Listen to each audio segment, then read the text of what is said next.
Kita lihat Ulangan pasal 10. Ulangan pasal 10 ayat 12, 13 dan 16. Sudah ketemu semua? Amin. Kita baca sama-sama. 1, 2, 3. Maka sekarang hai orang Israel, apakah yang dimintakan daripadamu oleh Tuhan Allahmu selain daripada akan Tuhan Allahmu? Hidup menurut segala jalan yang ditunjukkannya, mengasihi Dia, beribadah kepada Tuhan Allahmu dengan segenap hatimu dan dengan segenap jiwamu, berpegang pada perintah dan ketetapan Tuhan yang kusampaikan kepadamu pada hari ini, supaya baik keadaanmu. Ayat 16, 1, 2, 3. Sebab itu sunatlah hatimu dan jangan lagi kamu tegar tengkuk. Ya. Nah ini kisah perjalanan bangsa Israel ya bersama dengan Tuhan. Nah sebenarnya tidak banyak yang Tuhan minta ya. Jadi topik kita pagi ini yaitu rahasia hidup bahagia. Nah tentu semua orang mau hidup bahagia kan. Ada nggak yang punya cita-cita saya mau hidupku susah? Tentu semua orang punya angan-angan hidupnya bahagia. Ya, jadi semua orang hidup maunya bahagia. Tapi pertanyaannya bagaimana supaya bisa hidup bahagia? Ya, bahagia itu seperti apa, Kak? Apakah ketika orang punya mobil, rumah mewah, mobil bagus, harta berlimpah, orang bisa bahagia? Menjamin orang bahagia? Hah? Tidak. Apa ketika orang nggak punya apa-apa bisa bahagia? Kalau kamu nggak makan tiap hari bahagia nggak? Lah kalau nggak punya apa-apa bahagia nggak? Mana bisa bahagia? Makan saja nggak teratur, mau bahagia gimana? Ya. Lalu bahagia itu seperti apa? Menurut ukuran kalian itu bahagia itu seperti apa sih? Bebas, ada aturan. Bahagia? Jadi rahasia bahagia itu kamu kaya dan ada Tuhan di situ, pasti bahagia. Kamu berkecukupan dan ada Tuhan di situ, pasti bahagia. Tapi kalau disertai dengan Tuhan pasti akan ada ucapan syukur. Ya. Jadi tanda orang bahagia itu apa? Tanda orang bahagia itu apa? Iya, selalu bersyukur kepada Tuhan. Dia mau susah, mau senang, mau bahagia, mau mau susah, mau senang, mau ada segala sesuatu yang dihadapi dalam hidupnya, dia tetap bersyukur kepada Tuhan. Ya, nggak menyalahkan sana sini. Ya. Apapun keadaannya, kamu tetap bersyukur kepada Tuhan. Tanda orang bersyukur itu gimana sih? Gimana kita lihat tanda orang bersyukur? Selalu ceria. Selalu ada sukacita. Dia mau ada masalah tetap bersukacita. Mau dia nggak ada masalah tetap bersukacita. Tanda orang tidak bahagia itu gimana? Nah, muka-muka Edi. Ya. Tapi ada juga orang yang pura-pura bahagia. Gampang dilihat. Ya. Nah, kembali ke situ ya. Rahasia hidup bahagia itu adalah apa? Tadi selalu bersyukur dalam segala keadaan. Ya. Yang membuat orang bisa bersyukur itu siapa? Ketika Tuhan ada dalam dirinya. Kalian ada Tuhan nggak dalam diri kalian? Ada? Harusnya bahagia. Harusnya selalu bersyukur.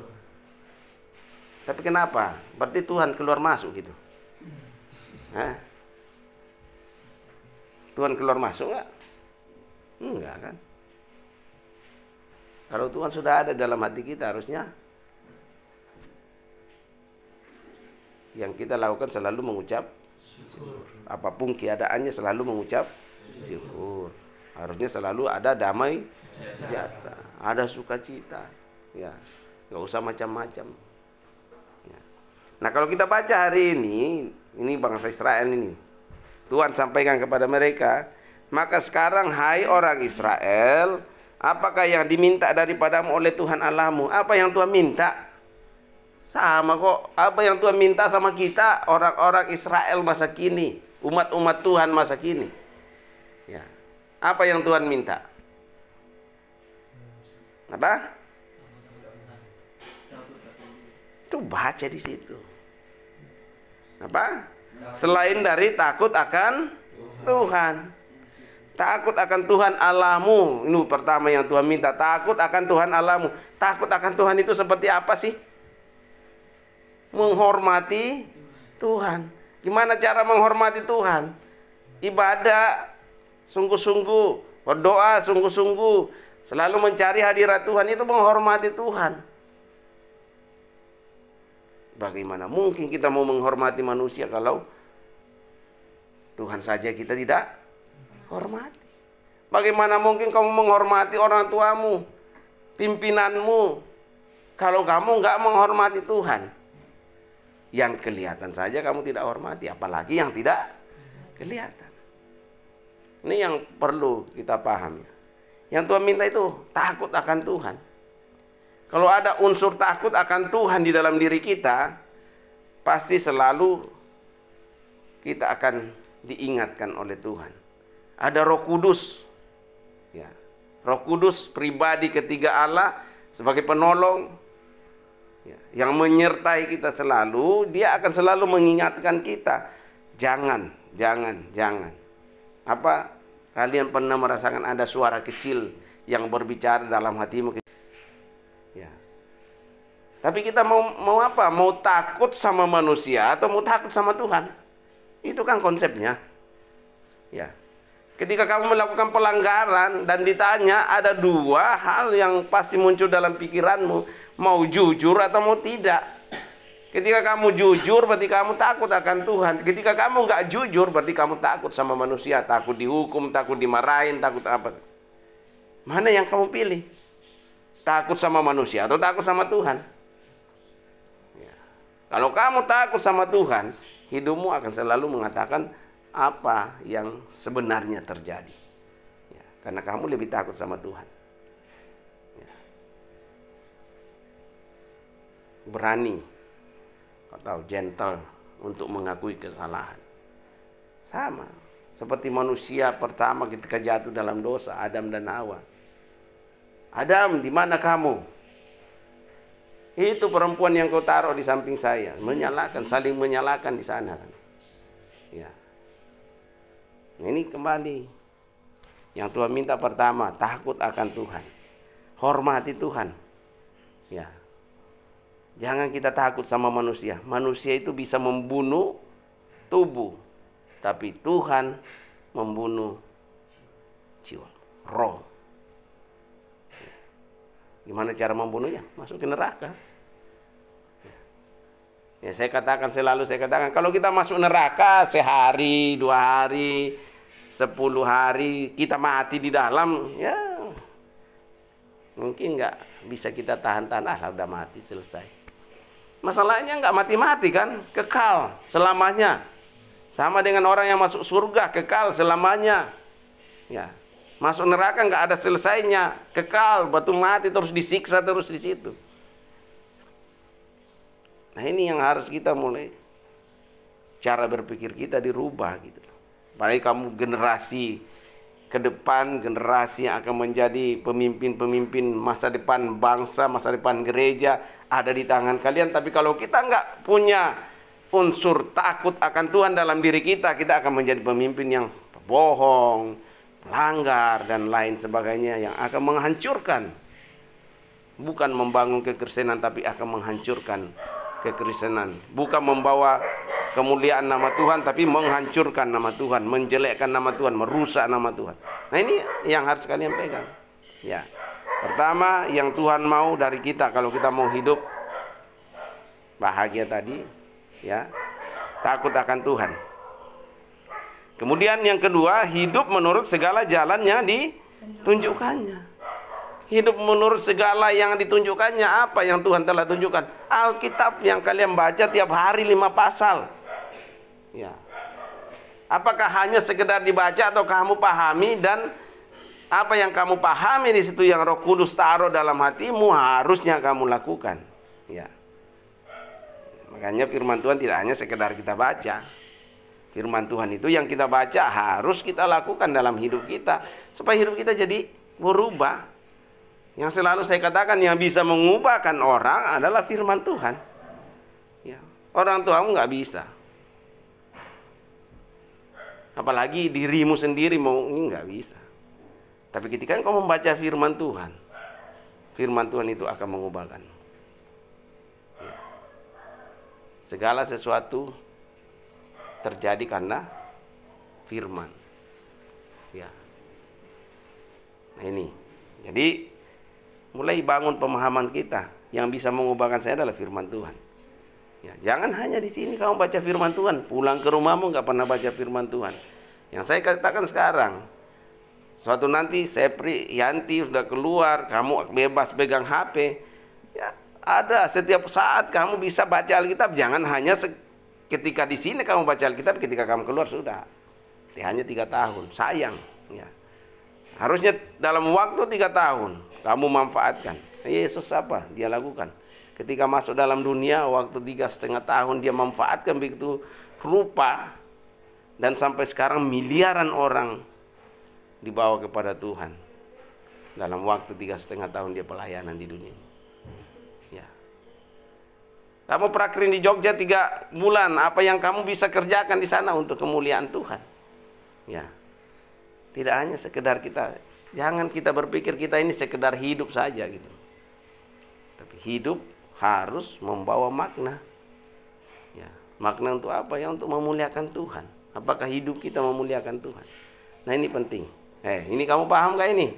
Matanya kok ini masih ada di sini kan? Masih. Nah, jangan dekat saya tapi pikirannya jauh. Ya. Ya, ini penting ya. Tadi itu ya, hidup menurut segala. Bukan hidup menurut satu jalan, itu segala. Segala itu banyak sekali aturan di dalam situ kan? Benar nggak? Banyak kalau kamu baca. Siapa yang sudah selesai baca 1 kali Alkitab? Ya, harusnya yang kelas 11, 12 itu sudah berapa kali? Tadi udah berapa kali? Baru 1 kali. Ya. Nanti Juni ini yang kelas 10 itu sudah harus selesai. 1 pasang. 1 Alkitab itu dari Kejadian sampai Wahyu. Ya. Nah, dari 2 kali misalnya kamu selesai atau 1 kali kamu selesai, berarti udah banyak firman Tuhan yang kamu tahu kan? Udah banyak firman Tuhan. Mungkin kamu nggak tahu alamatnya di mana, tapi minimal ada kata-kata yang kamu ingat. Ya. Nah ini itulah yang akan mengubahkan kita. Makanya saya bilang semakin orang bergaul dengan firman Tuhan, harusnya hidupnya semakin baik. Harusnya hidupnya semakin jadi berkat bagi orang. Harusnya hidupnya semakin dipakai oleh Tuhan. Di dalam mengiring Tuhan. Saya ingat. Di dalam mengiring Tuhan, nggak seperti ketika kita main sepak bola, main bulu tangkis. Kata Susi Susanti dulu, saya udah selesai, saya mau gantung raket. Wah, ada itu di dalam mengiring Tuhan. Besok-besok kamu ketemu masalah, udahlah, saya mau ganti Tuhan. Ya, saya udah mau Jumatan, gak mau mingguan. Besok-besok ketemu cewek yang cantik, saya mau ganti demi dia. Wah, gawat kalau kayak gini. Berarti firman itu belum mengubahkan paradigma cara berpikir kita, belum mengubahkan hati kita. Ya, firman itu hanya sekedar kamu baca, tapi kamu nggak paham, kamu nggak mengerti. Ya, seperti yang dikatakan dia bahwa firman Tuhan apa? Mereka baca, mereka tahu, tapi mereka nggak paham. Makanya ketika kamu baca firman Tuhan, berdoa minta Roh Kudus singkapkan apa yang Tuhan mau sampaikan kepada saya ketika saya membaca firman Tuhan. Ya. Artinya orang yang tiap hari baca firman Tuhan, berarti hidupnya harusnya semakin baik. Ya. Hidupnya harusnya semakin baik. Itu logikanya kan.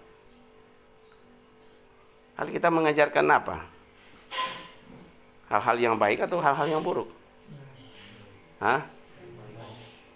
Hal yang baik. Ya. Kalau kamu baca Amsal itu wejangan semua di situ kan? Benar nggak? Wejangan semua di situ. Tentang hidup ini. Ya. Harusnya ketika baca itu ya minimal nyangkut, dan itu yang akan mengubahkan kita. Ya. Jadi yang kedua tadi, menurut itu artinya mengikuti kan? Menurut segala jalan yang ditunjukkannya.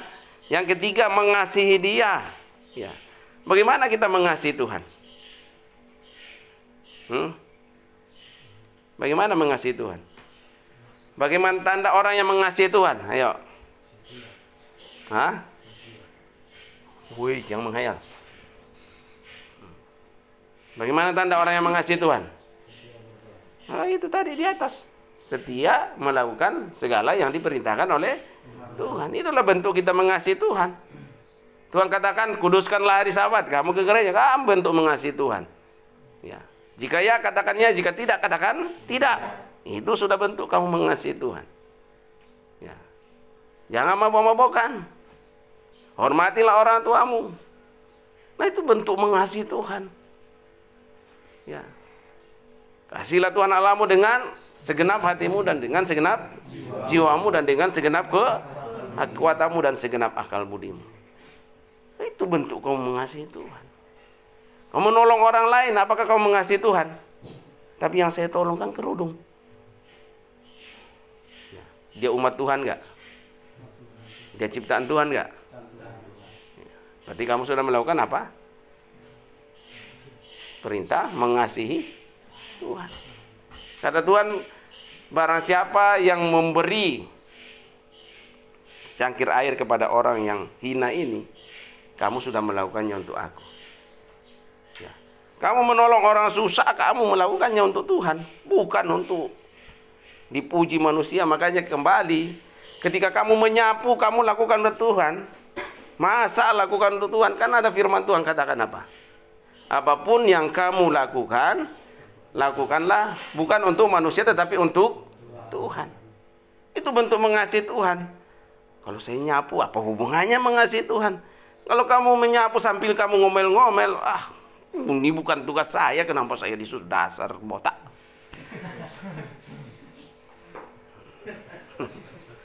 Itu kamu memuliakan Tuhan enggak? Jangan kamu memuliakan Tuhan. Setan yang tepuk tangan, hore.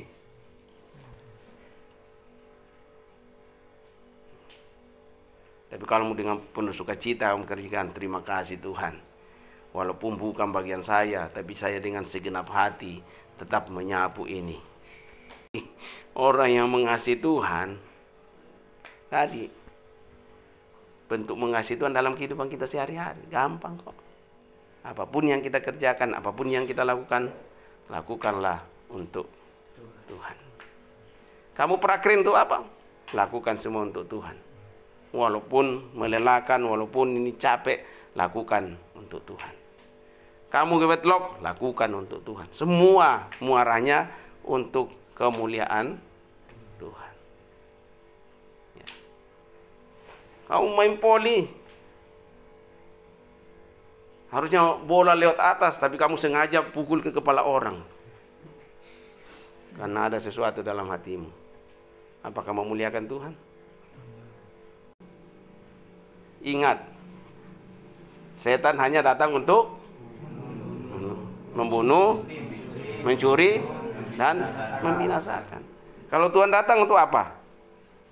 Membawa sukacita dan damai sejahtera. Pilih mana, setan atau Tuhan? Tuhan. Tuhan atau setan? Tuhan. Tuhan. Tuhan takur. Ya. Hidup menurut segala jalan yang ditunjukkannya, mengasihi Dia, dan terakhir apa? Beribadah kepada Tuhan. Beribadah kepada Tuhan. Kapan kita beribadah kepada Tuhan? Hah? Kapan kita beribadah kepada Tuhan? Hui, setiap hari, setiap saat, dimanapun kamu berada, itu beribadah. Kalau kau menggunakan kekuatanmu, ya sulit. Tapi kau menyertakan Tuhan di situ, sulit atau gampang? Gampang. Hidup itu gampang kalau kita sertakan Tuhan. Ya, jadi apa tadi dikatakan? Beribadah kepada Tuhan. Ya, beribadah kepada Tuhan. Nah, jadi ada berapa tadi? Takut akan Tuhan, kemudian mengikuti segala perintah Tuhan. Yang ketiga, mengasihi Dia, beribadah kepada Tuhan.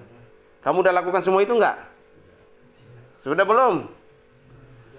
Sudah? Sudah semua. Kamu udah takut Tuhan? Sudah. Kamu udah mengikuti segala perintah Tuhan? Sudah. Kamu udah mengasihi Tuhan? Sudah. Kamu udah beribadah? Sudah. Apanya yang kurang? Apanya yang kurang? Nah, ayat di bawahnya. Dengan segenap hatimu. Nah, jadi perenungan kita pagi hari ini, apakah aku sudah mengasihi Tuhan dengan segenap hati? Apa aku sudah mengasihi Tuhan dengan segenap jiwa? Jadi beribadah kepada Tuhan Allahmu dengan segenap hatimu dan dengan segenap jiwamu, berpegang pada perintah Tuhan, ketetapan Tuhan yang kusampaikan kepadamu pada hari ini, supaya baik keadaanmu. Supaya keadaanmu baik. Ya. Kamu baca Alkitab itu supaya keadaanmu baik. Kamu takut akan Tuhan supaya keadaanmu baik. Kamu menuruti segala perintah Tuhan yang sudah disampaikan di Alkitab itu supaya keadaanmu baik. Ya. Kamu mengasihi Tuhan supaya keadaanmu baik. Ya. Keadaan baik itu bisa didefinisikan jauh lagi. Ya. Yang tadi hidup penuh sukacita, ya keadaan baik kan. Hidup bahagia, ya keadaan baik. Ya, sederhananya kalau kita mau hidup bahagia apa? Takut Tuhan dengan segenap hati, dengan segenap pikiran kita. Lakukan segala perintah Tuhan dengan segenap hati, segenap jiwa kita, dengan segenap kekuatan kita. Kasih Tuhan dengan segenap kekuatan, dengan segenap hati, dengan segenap jiwa. Beribadah dengan segenap. Kalau kita beribadah tapi pikiran di mana-mana, itu enggak dengan segenap pikiran kita, karena pikiran kita masih kemana?